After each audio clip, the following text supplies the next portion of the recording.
Welcome and thank you for listening to another episode of the Hangry Mexican. This is, I think, a good get and a good episode today.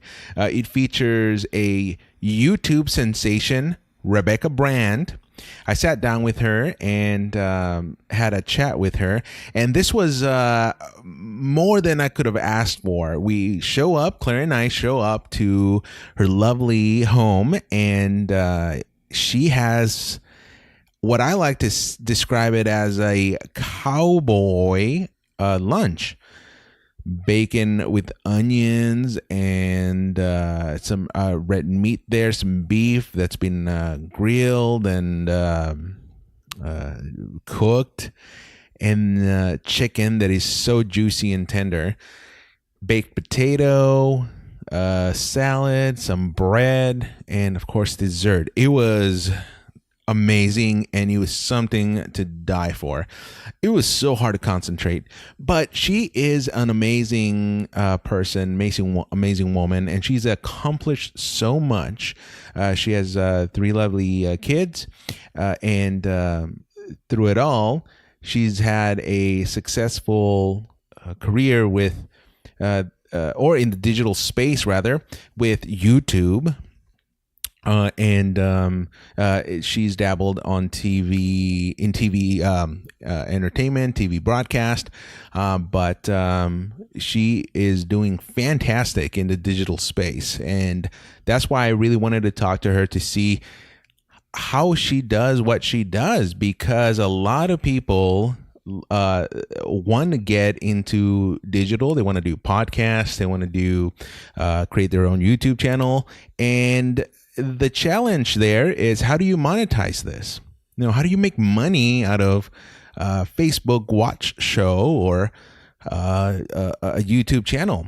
Well, Rebecca Brand is doing it, and she has very interesting things to say about what she does and about life in general. Now, the one thing I have to note here is that this episode in particular talks a little bit more about me than previous episodes.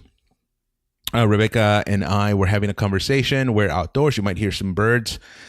You might hear the outdoor sounds, chirping and buzzing and great stuff. But at one point during the conversation, she asks me personal questions that I was more than happy to answer.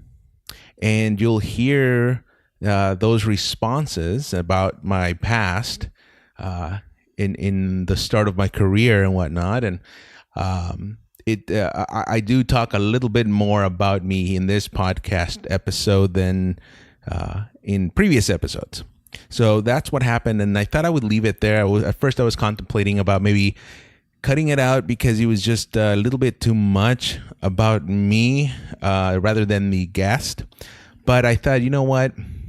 I'm going to leave it on, or I'm going to leave it in there, because in real life, during a conversation, the conversation can take an unexpected turn. You're talking about one person and about something in one moment, and the next, you start talking about yourself when you're asked a question.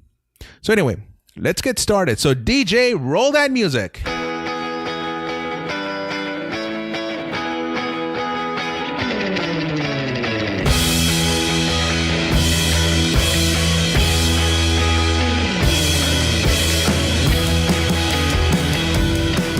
You're a YouTube star. You're a YouTube sensation. Do you even know my name? You didn't even say my name, Oscar. Oh, well, that's going to be in the intro and the outro. Yeah. I'm sorry. I'm always directing. Yeah. No, yeah. I record an intro, and then I give the name. I do everything. I just want to make sure I get proper billing here. Oh yeah. No. And you can edit this in. This is the comedy of it all. This is the behind the scenes. This is what happens. Exactly. Well, and thank you for treating us to this amazing lunch. We got potato here, baked potato, chicken. Is this tri-tip or what is this? Okay, Oscar. I know you are big on the grill. Yeah. So I wanted to cook for you a tri-tip with a method. that maybe you've never done before. So I want you to take a bite. I know your mouth right now is full of mashed potato and a lot of butter. But if you could take a bite of that, go from the center. I want the best one here. Go to the pink part. And all right, there we go. Oh, it's totally fine. The microphones are good. It won't really... Okay, we have a weed eater because it's weed whacking time here in beautiful Santa Barbara, California, with all the beautiful rains we had. Those weeds are, waist high at this point. And they're using those weed whackers. Okay, so try that. Right, he's cutting a go. piece. He's now putting it in his mouth. And I want him to try it. That looks like a tiny little bite. Did you really get much there, Oscar? Oh, yeah. Wow. Okay. That's flavorful. So tell me what you think the cut of the meat is. Tenderloin? Okay. This is working. So guess what that is. And this is my recipe. And this is what I want to share with everybody listening. Oh my gosh. You can make what tastes like filet mignon. This is a tri-tip.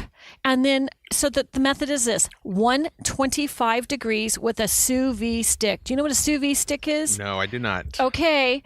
It is a long stick. It looks like half of a baseball bat that plugs into the wall, and you get to set the temperature and set the time. This has been cooking for 24 hours at 125.5 degrees, which is perfectly medium rare. But then you cook it for 1 day, 2 days, 4 days. Then, Oscar, I follow your lead on grilling it fast to get a sear on the edge so you have the crunch, because you have the rub on it. And you do all this rub. And so I'm so excited you said that. No, okay, now he's got a bite of chicken in his mouth. Tell me about the chicken. It's so flavorful too, and I think it's marinated in some type of barbecue sauce. Is it, or is it just? I mean, it tastes really good, and it's super juicy. That's the thing. I love super juicy meats, and both the red and the chicken are juicy and delicious. So the red part of the beef, we got the medium rare, and you got the chicken. Okay, hello. Guess what happened? I put that chicken in a big old giant Ziploc baggie with, 3 tablespoons of salt. And in with that meat, it went. And so it came out medium rare, but I wanted to have the barbecue flavor. So then I threw it back on the grill. Wow. When I'm doing the grill and do the same thing, sear it with barbecue sauce, because then it's not going to flame up and this is boneless. Hey, this is boneless, fatless, skinless chicken breast. Yeah. As healthy as it comes. Claire, we have Claire on the sidelines here. What do you think of the chicken? Delicious. Okay. I'm just, the sous vide is my next favorite. Well, it's my favorite kitchen tool right now, the sous vide stick. And it's so easy to use. And you think, what is this thing? I've never seen anything like this. But one of my girlfriends, Catherine Manor, showed me how to use it when she did lobster with it. Anyways, and the thing is, then you can have it and you're having a dinner party in the last 15 minutes. All you need is a sear, and you don't have to babysit your meat. And the flavor's infused with the grill that you could put wood chips, but I didn't. There is no wood chips. That's just gas. Well, you're one of the best cooks that I know. So did this start at a young age, or was this just something you picked up later in life where you just decided to start cooking? I mean, where did that culinary awesomeness come? From being hangry. As a 7-year-old, my mother worked. She was gone. My parents were divorced. I was alone in a house with a Betty Crocker children's cookbook that I could read, and trial and error. I would just follow the recipes. There was no YouTubes now, and this is one of the reasons I started a YouTube channel, because I thought for those kids at home, like I was, they could watch a YouTube and I could show them how. So you know that traditional recipe, this is the pigs in blanket. It's the hot dog, and then you put some dough on it. Well, we always had cheap hot dogs in the fridge, and we always had some flour, and I could muscle up some baking soda. We had that kind of stuff. And so I would make those, but I didn't realize that to get the dough smooth, just add more flour. So I would have these chicken and blankets, the hot dog, pigs and blankets, and then the dough would be like stars coming off because my hands were so sticky. It would make spikes everywhere, but it still worked. And so, you trialed and errored it, and sometimes it didn't work out. Sometimes you burnt it. Sometimes the bacon caught on fire. But at 7 years old, I was like, I had to. I had older brothers, they were off, and I was just, you had to take care of yourself, and my mother had to work. And so she would come home, and I sometimes would make like grilled cheese sandwiches for dinners, very simple stuff. And she was always thrilled because it was one less thing she had to do after working hard to raise her kids. It's tough. But isn't this the life of America now? Either the dad's doing it, the dad's a single dad, or he has a custody, he's got to take care of the kids, or the mom is doing it. And so from that background is where I was just passionate, because you got so much out of cooking. You got to eat it. What a fun activity to have. Yeah. And everybody that asks me, about this podcast, I always tell them, well, I think that the best conversations come over a meal, especially a delicious meal such as this. And you're definitely big on food, and that's where the YouTube channel came in. But then, I know you branched out into other things as well, but it all started with the love for cooking. So maybe let's talk a little bit about the podcast first and how all that started. So tell me. So YouTube launched. There's now there's a platform on the digital space that everybody can take advantage of. Not everybody knows how to monetize it, but you've been able to monetize your content. You've been able to get all these great subscribers. It's been a really successful podcast. So just take me to the beginning. You mean YouTube? You could say podcast. YouTube. I'm sorry. Yeah. Yes, it's been a very, very successful YouTube channel, and the reason. But you know what? Everybody always has the secrets of why it was successful to them or what it was. And do we ever really know? I don't know. But I kind of think maybe something that had to do with it was the time I started, you needed to have a film production crew. Nobody had the iPhone cameras. And so it was limited. And especially cooking. Cooking had a lot of edits because you're just not going to sit around and look at the oven while the cake bakes. A lot of different parts to a recipe happen that you have to cut and edit to get to the finished recipe. So cooking a recipe could take a long time. So therefore, if you have other cameras on you and you're using a film crew, because that's what I was doing at the time, it's expensive and it takes a long time. But I was passionate about cooking, and I wanted to teach cooking because I taught cooking in after-school classes at Santa Barbara Public Schools because my children were there, and it was a way for me to be involved with them more at their school and to know the other moms and the other kids in their class. And so I taught cooking for 5-year-olds all the way to 12-year-olds 3 or 4 days a week. And I would go to the stores and get chicken when it was on sale for 69 cents, and I'd throw all my spices on a table. I'd go for it, kids. They would rub the spices, take it home for a chicken take and bake, and then the parents would say, my 5-year-old was a star. And I made them open that bag from the grocery counter with scissors, 5-year-old scissors. You got to take that chicken out. You got to grab the guts out because that's going to feed Kitty. So we had this big bowl for Kitty with all the guts. And the kids that go, oh no, I can't do that. I go, no problem, because there's the other kids in line that want to go first. So you can watch it and learn it.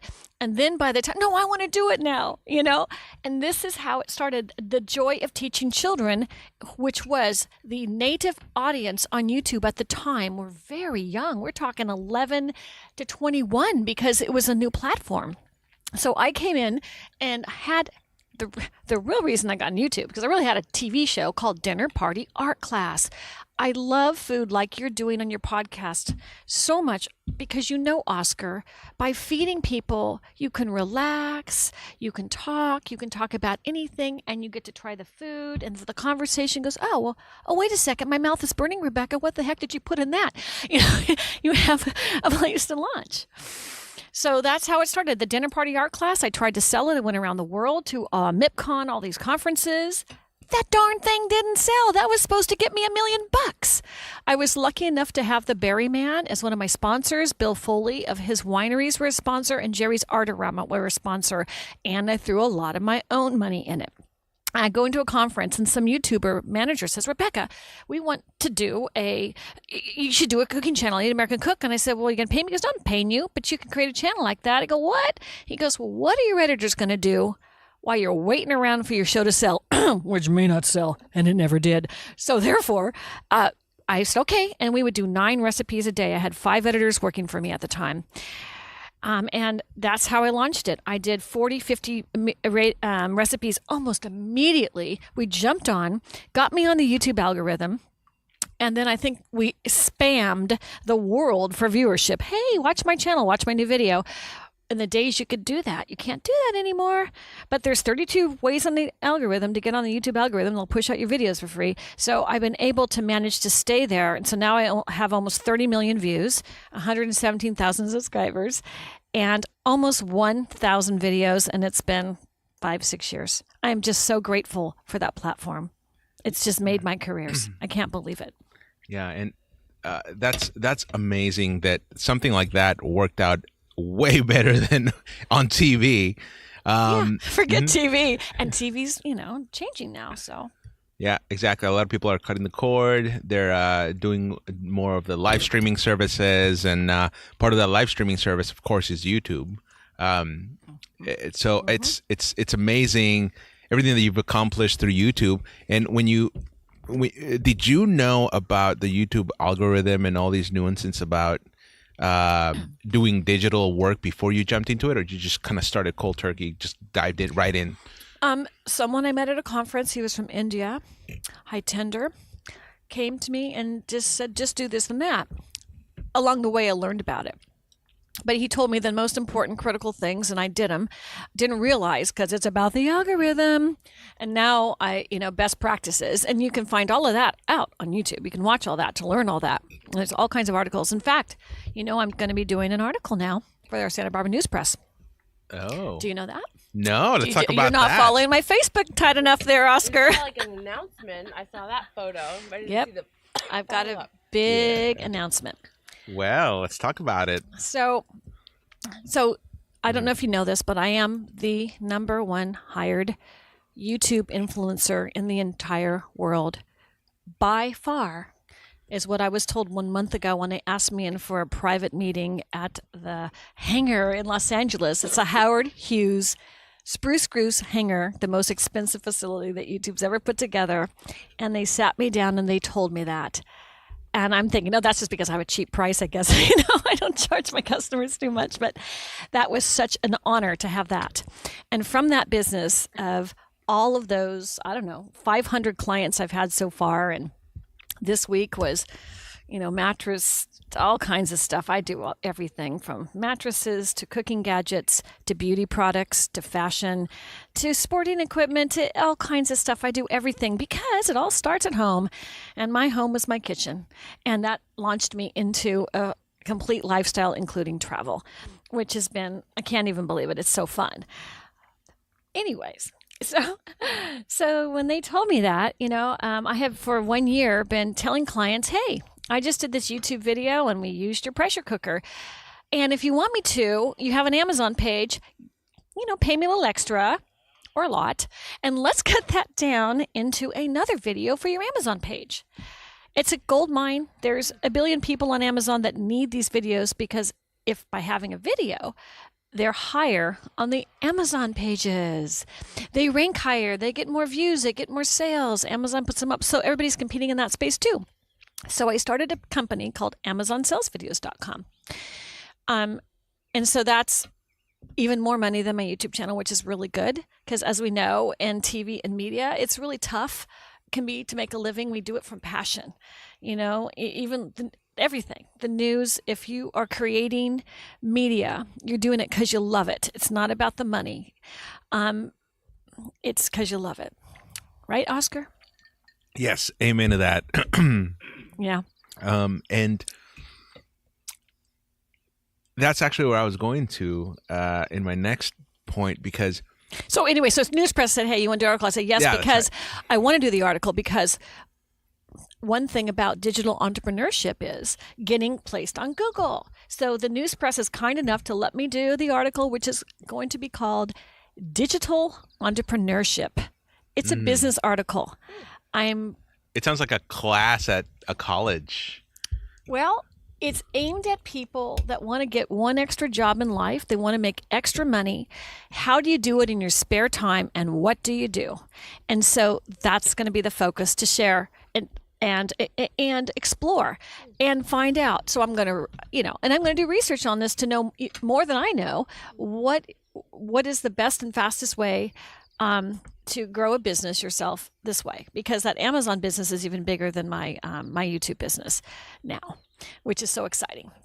So I'm going to do this article, and that way they're wonderful at the News Press, Santa Barbara News Press. They're going to help me get onto the Google rankings so that that business will be marketed with that one. That'll be one of the ways it's marketed.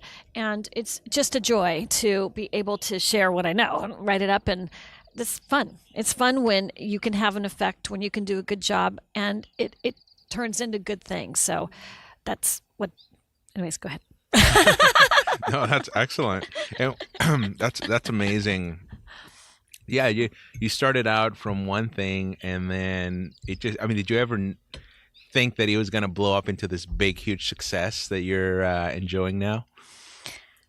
So, when I was 10, I was selling mistletoe during Christmas time at the grocery stores, wrapped up in red ribbon and put in little plastic baggies for 25 cents. When you're an entrepreneur, you go through but you go through tons and tons of ideas.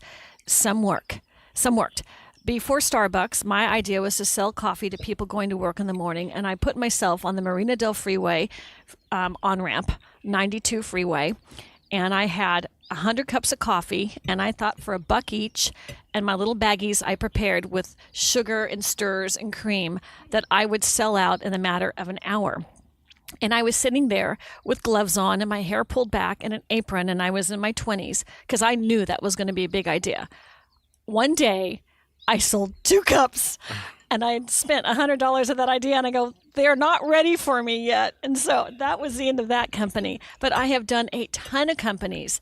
When you start, and most of them unsuccessful, and when you do a ton of companies, what's happening is you're going down the corridor of opportunity, and another idea will hit you, and you'll do in your head a feasibility study. Well, and you'll scratch it out on a napkin, and you might do some of it. But the deal is, get done with your feasibility study. However you do it, you don't need a business plan to get to the wrong idea. That's too much time. Yeah. I won an international competition when I was getting my MBA at UCLA. First runner-up, I made all the papers. I made Wall Street Journal. I made a place for Anderson Graduate School of Management for my business plan called Wine Exporting Service, which I actually started the company. But things happened, and it was just a shipping company, and things changed, and it was no longer viable. I did it for a year or two, like, forget it. Then you throw it away. But you've always been percolating something else, because entrepreneurs, I think, are just come out of the hopper a little different. There's things that bubble up. But the thing is, a lot of us are. We're working for a company. We have a full-time job that pays us well. So now it's time to do digital entrepreneurship, because you can do it in your spare time. Your podcast. You tell us, where did this idea come from, Oscar? Can I interview you? Is that okay? Oh, yes, definitely. Oh, boy. I have not stopped eating this delicious food. It's bite after bite after. I'm going to take my turn now while you talk. Yeah, I've always been fascinated with the idea of the podcast, because I've always liked radio, and the podcast gives you the ability to receive it whenever, however you want it, and listen to it whenever you want. Now, my commute from Oxnard to Los Angeles for work it involves a lot of podcast listening. So I've become a huge connoisseur of podcasts. Exactly. I listen to just a lot of podcasts on my drive to work, and then home too. And I realized one thing, that a lot of these podcasts that I was listening to, they interview big name celebrities, or they get too political.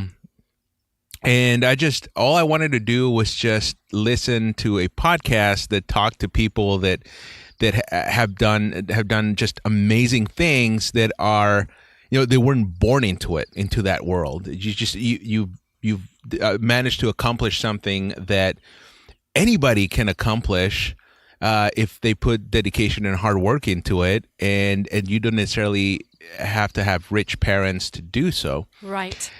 And on top of that, I've always been a believer that the best conversations come out of over a meal. Of course, sometimes. And you like to cook. Yeah. Too. Oh, yeah. Do they always cook for you, or do you cook for them sometimes? Well, it's 50-50. Don't let this out, Rebecca. I'd rather go and have them cook. Yeah. No. Well, I love grilling. One of the things that I do to just kind of get away from the digital world, because I'm exposed to digital. It's part of my job, and it's 5 days a week. And I know this podcast is digital too, but it's a labor of love too, because I'm doing it on my own time, and I'm doing the podcast that I want to do. I've had 2 other podcasts that have not. What were those subjects? Well, there were news. They were news, uh-huh. yeah, and it's definitely something that I know how to do. Having worked in news now for about 11 years or so, and now I'm so in tune with the news world that I kind of just want to get away from it during my spare time and just talk about other things that are not really newsy, if you will. So I would love Lighter, like things that just normal conversation. Yeah. Or what? Because it seems like that's the food and the social aspect of it. It might bring in other kinds of conversations than a serious one. Oh yeah, exactly. It's sometimes a lot of interviews that I see on TV, for example, and in podcasts too, of course, they always involve questions that are always seem to be pre-selected about that person. But what about the other stuff? What about the how did you end up to where you are now? Because there must have been an upbringing, and in your case, now you've told us that at a very young age you've had to look after yourself, and so that's where the cooking came in, and then those skills then led now to a YouTube channel and to bigger and better things, and you actually mentioned earlier that you had a TV show.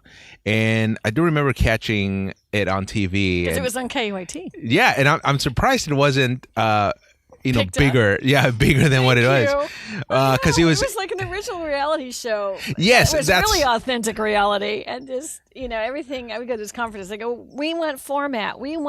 There's too much going on. You're cooking. You got the single thing going on, Rebecca. Then you got oil painting in the garage, and then you got side trips. There's travel. Like, what is this show? It's like, oh my gosh. Well, it's real. Yeah, and that's the one thing about the podcast that I love, especially the one I'm doing, where everything is just.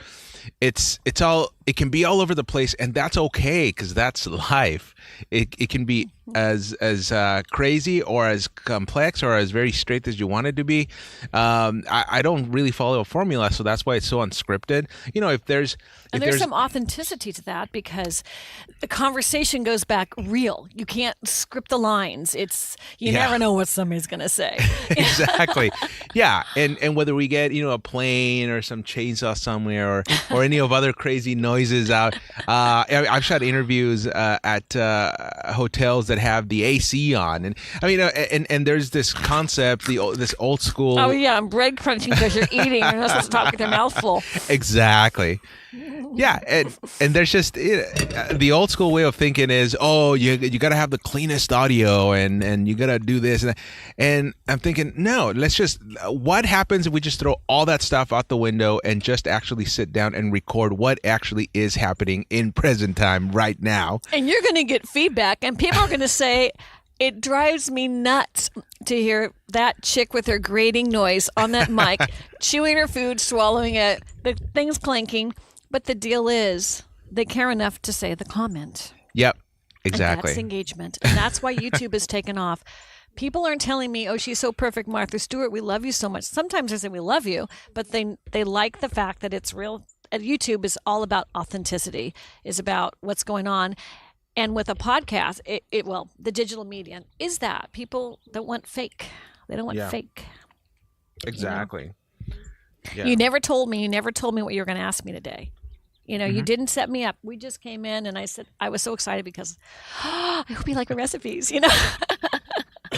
Yeah, exactly. Yeah, this and that's part of. I mean, I can give you a general idea of what we're going to talk about, but yeah, I never ask I never know what the questions are going to be because um, you just never know. It's just wherever the conversation takes you. It can get personal, or it cannot. It can be lighthearted. You don't know until you sit down and talk to the person.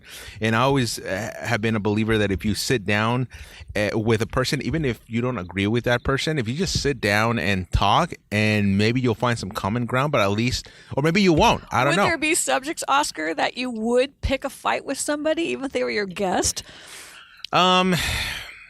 Over a taco? Like, I like mine soft. I don't know whatever. Yeah, I don't know. Just because I've always liked listening to people and see their point of view. It just gives me a better perspective in life because I know that I mean, every single human being has their own opinions about something. That's why you see all these comments on social media. It's just everybody has an opinion about something. So I'm not the only one that thinks a certain way, and everybody's different. So I just want to know what makes somebody tick. What makes that person who that person is? And so I don't think I'll ever pick a fight over somebody that has their own opinions. I may disagree with them, and if it's big enough, I might just tell them. Would you disagree on air? Yeah, I probably would. Yeah, because it's if it does come to that point, one, I think that they probably really pissed me off. Or the other thing is I'm probably hangry because at that point, usually your blood sugar is low, man. I know, yeah. And Claire has been my witness on some of those times when we'd be out and I'd be all smiles and happy go lucky, and then all of a sudden, hours passed and now I'm hungry and I kind of shut down. I don't get some food. It's not going to be pretty. And it can't be just like, here, take a protein bar, tide you over. Like, it has to be a real meal. Thank you. I don't like those protein. I'm sorry. They're my sponsors. But I don't. Okay, shush. Okay. Yeah, they're good for some things. But yeah, I definitely love a full meal of something. That always makes me feel better. It's just and I can eat almost anything. I'm still training my tongue into all these treating it to all these culinary experiences. But I've been getting into. So you went to a Mexican food theme. Was it about? Because I didn't know if I should be serving you a Mexican thing. No. Well, no. I didn't think it was gonna be this good. This is like a cowboy lunch to me. Well, I mean, because it's called the Hangry Mexican. Yeah. So let's talk about your title. Because I didn't know if I needed to do something in that theme, and the food was part of it. Sorry, but I didn't know if I should be. I did a couple of pasilla chilies and stuff with Monterey Jack. Well, the idea of the podcast. I mean, there's so much to it, but one of the ideas of the podcast under that title is that I never let it get to that point. So it's called the Hangry Mexican, but it's rare. You at least angry I hope and so. start speaking Spanish. Oh, actually, it's so funny you mentioned that because Spanish is my first language, and I learned English at a very young age in school, but. It's so interesting that just the other day I woke up and Claire, my wife, she was in the room and I just spoke. I woke up speaking Spanish out of nowhere. I was half asleep and I don't know why I did this, but Claire's the witness. She was fully awake. She was just getting ready for work. His face is red right now. He's blushing. I understood what he was saying, too. Yep, that was great. Yeah, she understood exactly what I was saying. I don't remember what I said. I just knew it sounded. I thought I was dreaming because I woke up and then I asked her, "Hey, did I wake up speaking Spanish?" She says, "Yes." That's awesome. Mm-hmm. That's awesome. Natural. But yeah. So going back to the whole media creation thing and you becoming one of the most successful content creators out there in the digital space. How Being hired. I'm not the biggest channel or the biggest views, but I'm the most hired in all the world. which is bizarre to me. I think it's because I do proposals all the time, which is what you have to do. Lots of digital advertising agencies. So if I'm doing nothing, if TV's on the background, I'll just sit there and write a proposal for the next the next appliance, or the next product, or the next thing, and click. Because I'm out there knocking on doors. I'm a background in marketing and advertising. And so knocking on doors, somebody's going to say yes. Well, and a lot of the items that you get are just are amazing. They're awesome. They're great. But How'd you like that air fryer? I loved it. I don't think Claire liked it as much as you did. It's great to make fries. Yeah, the French fries were awesome. Oh, good. Delicious. But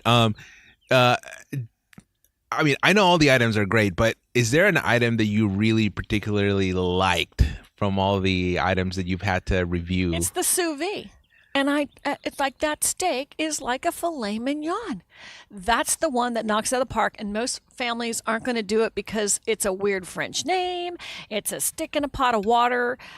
It's misunderstood, but it is like Claire and I, when you walked into the house today, we're talking about crock pot dinners, which is fabulous. It's another thing about the slow cooking.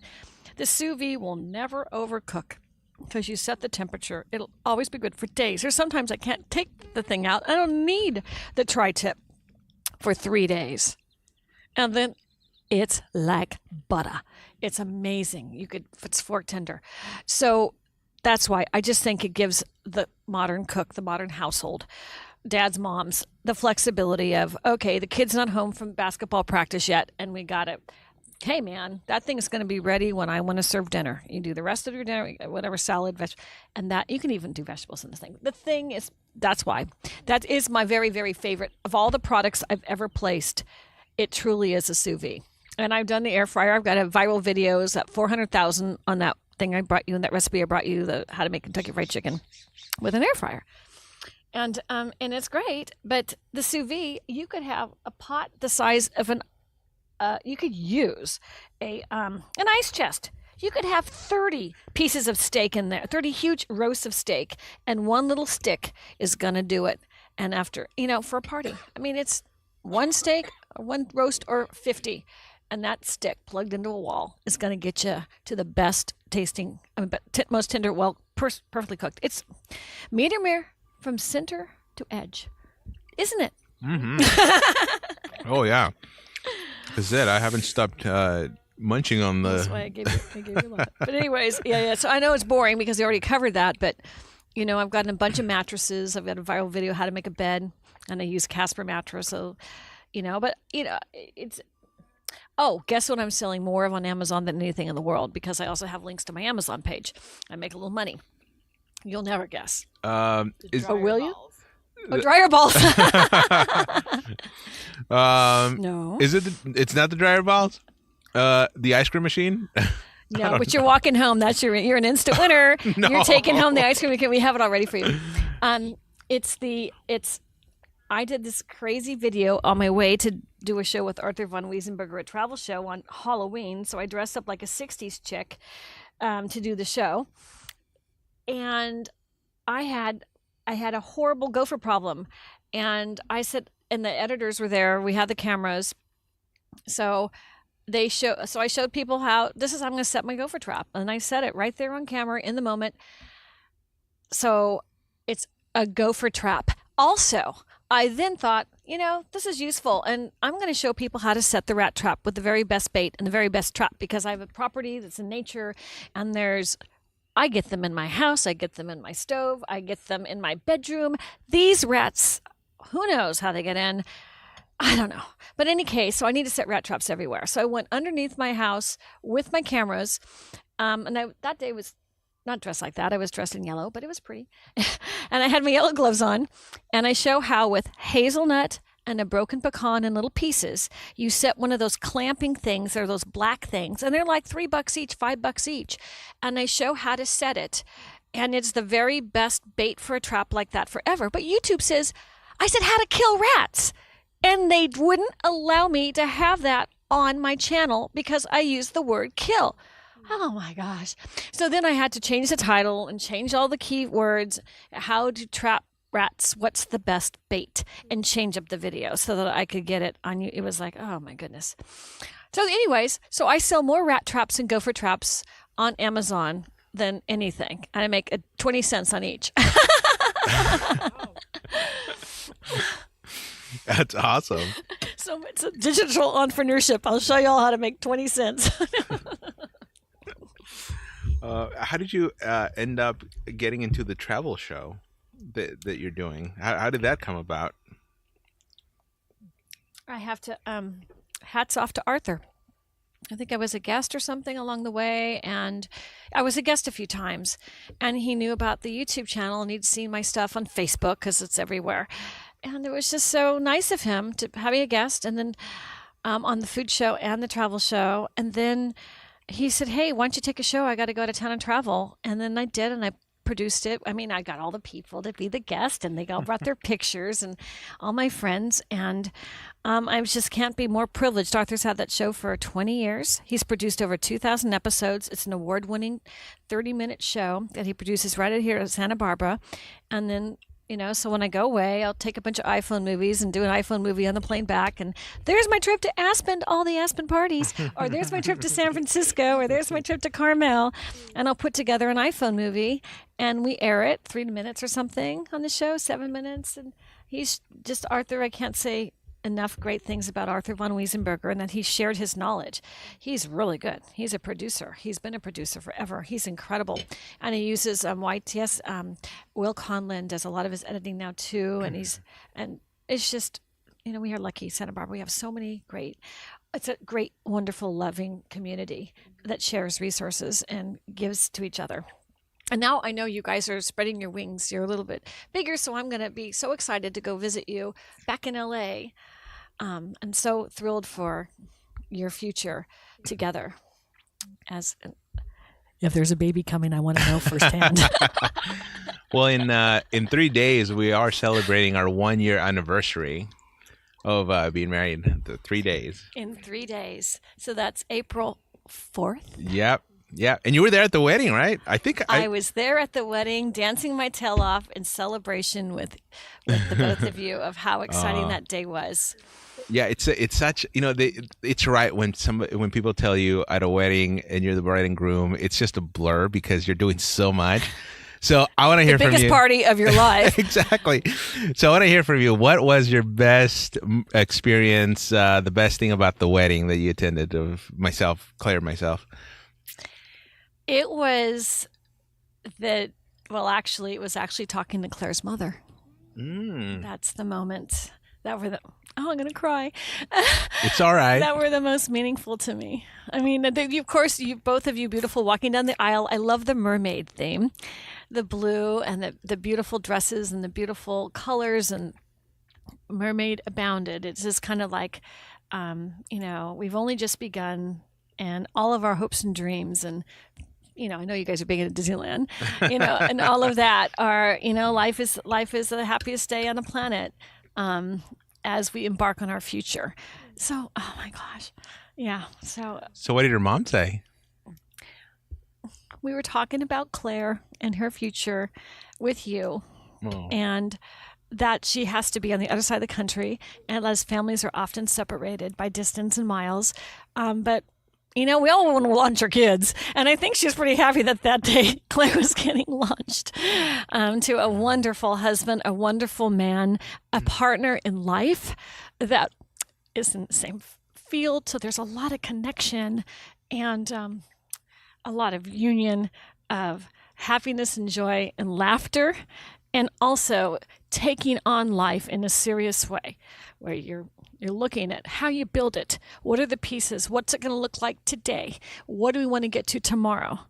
And we want to have kids. So how's that going to work? But it's going to work. I mean, I'm sure tons of your viewers are saying, "Oh, yep, somehow they're still living. We got them out of the tree. They're fine."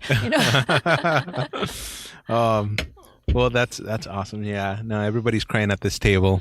That's it's the power of words. And no, it's amazing. It was a great time having everybody there that we care about at our wedding. And you definitely we're there because you're part of. I like to say part of our family, really, because there's such a history there too. You probably welcomed me with open arms in one of my darkest moments, working at a TV station in Santa Barbara under some old management or ownership that may have not been the best for a working situation. And there were countless of times when I just felt like maybe I should just quit and get out of this and not deal with this anymore. And then you came to help Rebecca Brandt over dinner with my son did. Landon, and you helped me launch my YouTube channel and helped me train my editing staff on the most efficient editing ways of that. And we would talk over dinner, and here we are talking over lunch. Remember that, Oscar? Yep. The next one would be talking over breakfast. But Good, I got to come stay with you guys at your house in Los Angeles area. yeah, no, and that would be great. We're gonna have. But yeah, so it was a dark time, and it was time for new situations, new endeavors, even with your job there. And you went into a different field. You left doing news filming. Yeah, for the longest time, I mean, really, news was the only world that I knew, and then coming over to work for you in my spare time to help you launch this YouTube channel, it just made me realize that I'm worth so much more than just what the ownership at the station was telling me that I was. I mean, yeah. And your listeners are saying, yes, keep talking about that, because I'm sure so many people are doing something they know they would be better at something else, or they can expand if they had the right opportunities. So how did that happen for you? Yeah, well, there comes a point in life when you get not just a job, but a potential career. And, you have to start at the bottom. You have to pay your dues, as they say. But there's certain things that make it difficult for you, that devalue you as a person. And those moments happened to me working at KYT in Santa Barbara under, I believe it was Smith Media at that time. That was... just a very dark time in my life, because what I was being told, what I was getting paid, everything I did not feel that I was a valued member of that TV family. But I had a passion for video and for news, and so I kept doing it and kept doing it, and then when I did something that was like in your case, working with you, there was totally something opposite of news, yet it was still doing video and editing and doing all that stuff, and just your compassion for people, and I mean, you treated us almost every day to a big, nice, fancy meal. It was you really, I think, set the bar for a lot of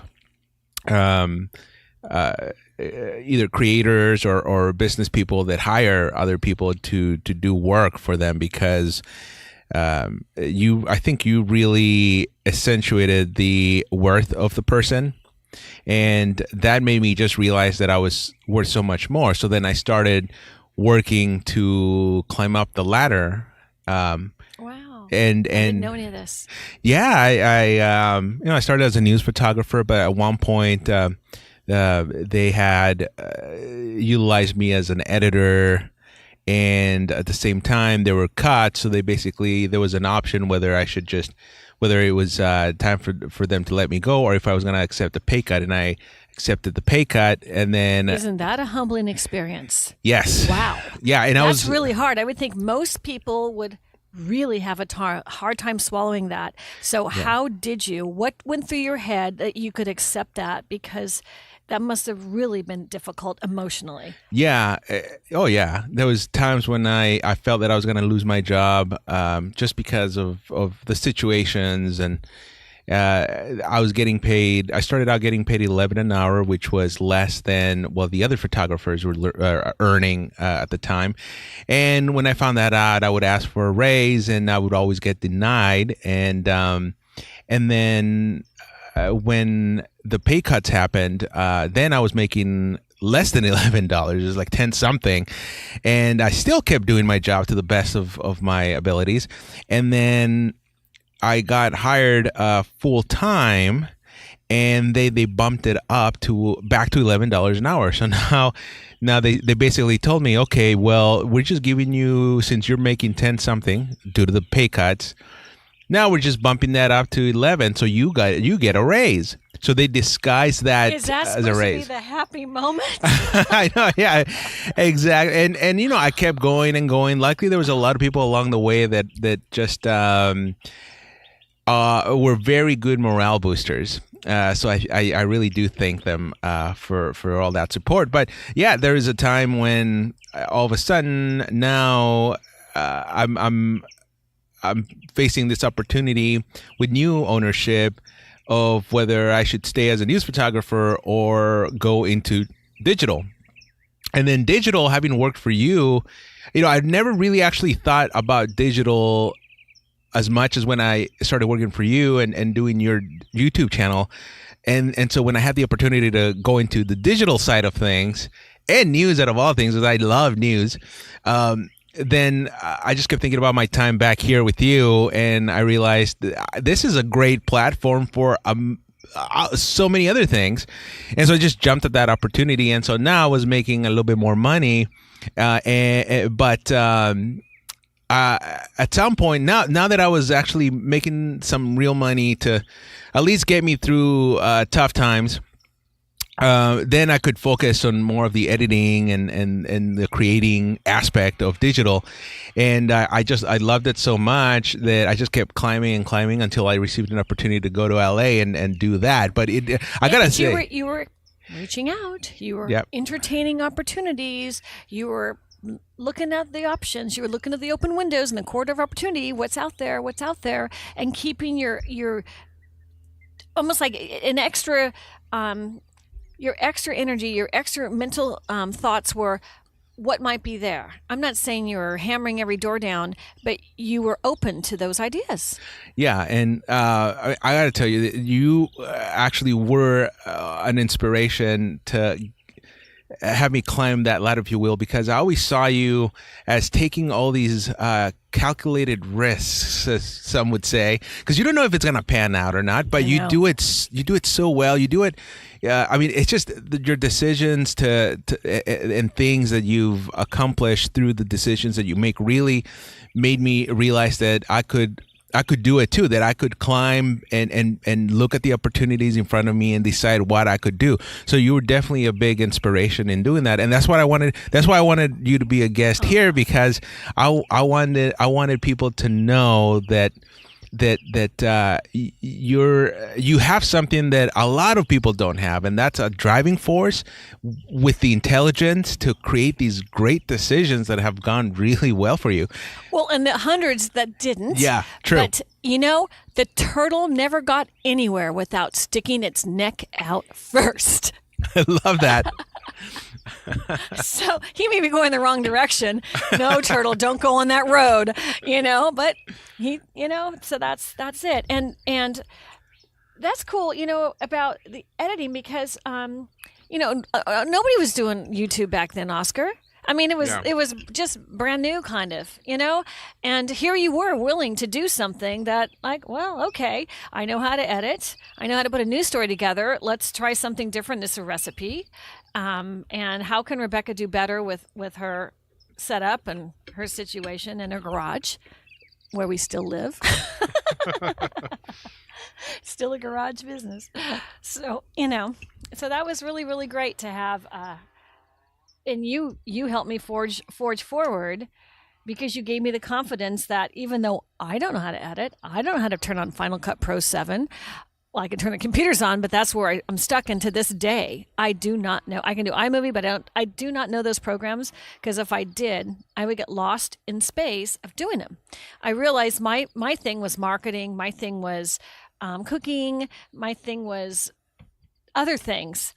And editing wasn't really my thing. But to have people support me, so you can have your talents and you have other people support you. And being married, you have a heck of a lot of support. Each other supporting each other. That's a huge support in life that you will have as you are loving and good people. I know you're good people. So that's really incredible, because sometimes, as you know, Oscar, and I'm sure Claire knows, oh my gosh, it's like, I can't believe that this is what I have to do tomorrow, and I can't seem to do anything today, and yet tomorrow is supposed to be that day. And, that happens a lot. But we just get up the next day and we try to get a rest or grab your latte. Let's have a double latte, whatever it is. And then the next day is always a different day. So somebody that could be listening to me right now, listening to us, listening to all of this, could think, I don't know how they do it. And this is not their day. Their day is listening, or their day is like, oh, wow, that's motivating. That's inspiring, because what you're doing is inspiring, Oscar. It inspires a lot of people. And this is what I think media is really for, is to inspire people to live a better life, even if it's more interesting, because they're having other ideas come at them wherever they are. And so the person listening right now could be thinking, I will never relate to that. I ain't no hangry Mexican, and I ain't no white bread chick in a kitchen making white bread. None of that. But I think the humanity, the heads, the thought processes, the struggles in life, they could be right now 7 years old in their kitchen going, well, thank God I don't have to grab a cookbook because we don't have books anymore, but I can hit a YouTube and learn how to make whatever. And I can listen to Oscar or see, or someone watching the news, whatever it is, to go have a better day, go forward, and create a better life that's more enriching. And I want to say this because this is something that's been very meaningful, and I haven't said it, but it came to mind about our listeners here. I had nothing but fumes to live on. Some of the time with raising my kids, we had nothing. We were borrowing money to get by. But I knew I could make a 5-star dinner off of nothing. I learned how to make a $5 bread maker from this thrift store and do a 40-cent loaf of bread, because I could buy the Costco $7 thing of flour and the Costco $3 yeast that will last. And that would make, and then it's just oil and sugar and salt. And I could make that bread, fresh bread, every day for my children with a 25-cent thing of butter, because actually bears like 50 cents per in a cube. So we just a little cube that, and then we'd have our chicken on sale at 69 cents a pound, and we would have some cheap vegetable, whatever was on sale. And that was an incredible dinner that I learned to make fast, but it was a very healthy meal, and it was cheaper than a $5 bag of chips. And they had all of that. And that's what anybody can do. Anybody can do what I do. And it's a 5-star life at a 0-star budget. So that's why everybody has to go. So forget that sous vide. I mean, that's $79 or whatever it is. I mean, so I don't want to push, Yeah, no, totally understand. Yeah, there's people out there that can afford all these cool things, gadgets and whatnot, and top-notch ingredients or whatever. You need something hot. I've cooked 35 recipes with an iron for Adult Swim with an iron. I cooked General Chow's Panda King chicken with, I know we're getting over time here, but I've cooked it with an iron. I've cooked ribeye with an iron. Flat iron steak's really easy with an iron. It's anything. Chicken, pound your chicken, cook it with an iron. You don't even need a kitchen. You need something hot to cook, and a knife and a spoon, and sometimes a bowl. That's it. Foil works as a bowl. How did the idea of cooking with an iron come about? I got a call. Somehow I did fish tacos. No. It hadn't happened yet. Somehow I made some algorithm, and all these people, Conan O'Brien, James Coburn, Tosh Point oh, whatever, all these people were calling me to do an interview with me. All of a sudden, in 1 week, I got 5 or 6 calls, and they said for James Corbin, how would you do this? And I'm thinking, I need a kitchen. I'm going, Tasty Studios is right down the street. We can go over there. I know the people over there. And then I said, I'm such a fool. I got off the phone. I said, I can cook with an iron. And so I immediately write the guy back. I said, set the cameras up. And I made Velveeta quesadillas, because I just did a Velveeta commercial with an iron. And I was laughing. I go, kids, don't do this. Well, I go, do this at home, but hide in your bedroom because if your mom sees it, she's going to yell at you. And I'm dying laughing through every step of it. That got on the algorithm. That went viral overnight. And then a week later, I go down to the harbor. I'm making fish tacos with an iron. And it was golden with our local fishermen. And I said, I just got to do this. I brought the film crew out, and that went viral. And then Adult Swim called me and hired me for 35 episodes of cooking with an iron.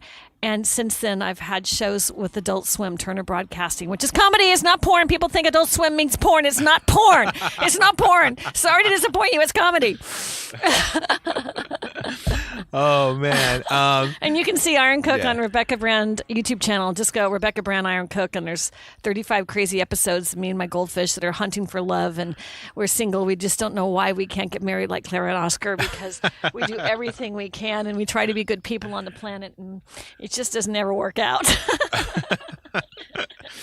So I just very delicious lunch, by the way. I ate as much as I could, and very delicious. Okay, but now it's time for cake. Oh, that's right. Well, I'm getting it. all right. Rebecca just stepped out. She's gonna go get dessert. Just have a bite on camera, because on podcast. Sure. Yeah. Okay. Sure. Yeah. It is a cake where the recipe went all wrong. We didn't understand. There might have been lack of moisture. I don't know. I just didn't read the directions well. It was a box cake. And then I made the whipped cream. The chocolate filling, which is cream and butter and Hershey's. But somehow it curdled. But then I tried to dress it up with some Hershey's syrup, powdered sugar, and I don't know. It's just all about how it tastes sometimes, and that's what we have here. And I should have taken a picture. I'm going to take a picture because that's the crazy cake I made. Ooh, it's really tasty. Do you like it? Oh yeah. It's like a molten It's chocolate. warm out of the oven. Okay, so Wow. it's the flavor. See, that's what you do. You just pretend it didn't happen like that. chocolate cake. Okay. Ooh, it's very delicious. All right. You know. It almost looks like a Sloppy Joe's, if you were to compare to that. It's like it almost looks like two buns and then A hamburger. Yeah, exactly. It's a hamburger cake. Yeah, We've got a new name of a cake, hamburger cake. but it's so delicious, chocolatey goodness. Okay, sorry I interrupted you. You were saying something. No problem.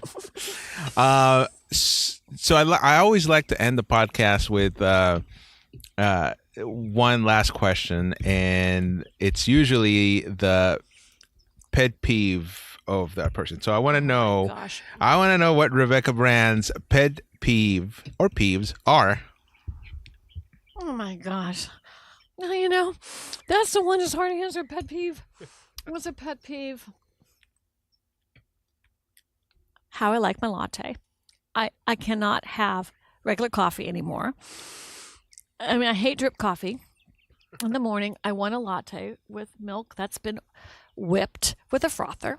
And I want an espresso underneath, and I want my raw sugar. That is my formula. Everybody has coffee their own way. That's my formula. And if that kind of messes my day up, if I don't have that. But is that a pet peeve? You could Drivers say. that are driving crappy. I don't know. That's like... No, that's totally fine. Well, drivers are driving crappy, but we all have that. Oh, I yeah. was trying to think of something original. Yeah. What's yours? Well, I keep telling everybody that asks me that question that I have many, but just trying to hold a conversation with somebody that's trying to conversate with me, and I'm just hangry.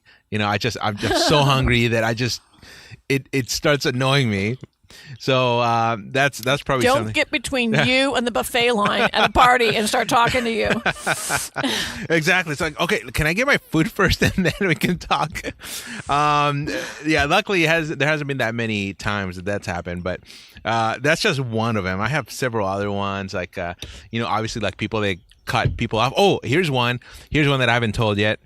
And I've experienced it lately too, a lot more often than when I was living here in Santa Barbara. But when drivers go into your lane without turning the turn signal. Okay. Yeah, they're so close to you, and they just get into your lane. They veer into your traffic lane. Because in Los Angeles, you learn, and I'll give you this tip. I learned in my 20s in Los Angeles, when you turn your turn signal on, now you're going to have a lot of LA drivers listen to this, and I hope there's a way they can engage with you because I need to take a poll on this. My theory, my experience is, whenever I've tried to be the good person in life, I turn my turn signal on, especially like the Haskell or Balboa, and you're trying to get to the 405 and get in that right lane to get so you can merge onto a freeway you've got to be on. And it's critical. You start doing it for a mile, and those cars get tighter. Those cars get tighter. They're not going to let you in. They say, forget it. She can go in the one behind me. This is what I see. So I don't do that anymore. I just see my opportunity and I wedge it. I admit. So, but does it work for you? I mean, when you turn your turn, did they let you in, Oscar? Well, I mean, I kind of turn it as I'm doing it. So That's a good compromise. yeah. So, well, I turn my turn signal, but no. Thank you for being on this podcast, and thank you again for the amazing lunch and dessert that you got us here. Thanks, You're Rebecca. welcome. I'm so happy to be your guest. Thank you for having me on, Oscar. I really appreciate it. Once again, that was Rebecca Brand. You can follow her on social media. Just look for Rebecca Brand or Rebecca Brand Recipes. She's on Facebook, Twitter, and Instagram. And of course, YouTube. Again, just follow her by searching Rebecca Brand or Rebecca Brand Recipes. I'm telling you, you're going to love her videos. That's one of the reasons why she's as successful as she is. So I hope that you enjoyed this episode. And I really want to thank Rebecca again for allowing us into her lovely home. And not only that, but going the extra mile and actually cooking us an entire meal. And this wasn't store-bought food or anything. This was made from scratch food. And it was amazing. It was delicious. She didn't have to do this, and she did. And this is a reason why Claire and I just love her. She goes the extra mile. All right. Well, if you have any questions or comments, please send them to hangrymexicanpodcast@gmail.com. I would love to feature some of those comments or questions in the next episode. So be sure to do that. Again, that's hangrymexicanpodcast@gmail.com. And if you love this episode, if you like this podcast, I want to have you show your support by liking it, subscribing to it, tell your friends, tell your family, tell everybody about this podcast, and rate it, like it, comment on it. I would just love to hear from you. And if you have any suggestions on what other topics you'd like to discuss, let me know. Again, send them to hangrymexicanpodcast@gmail.com. Thanks everybody for listening. And until next time, good night and good luck.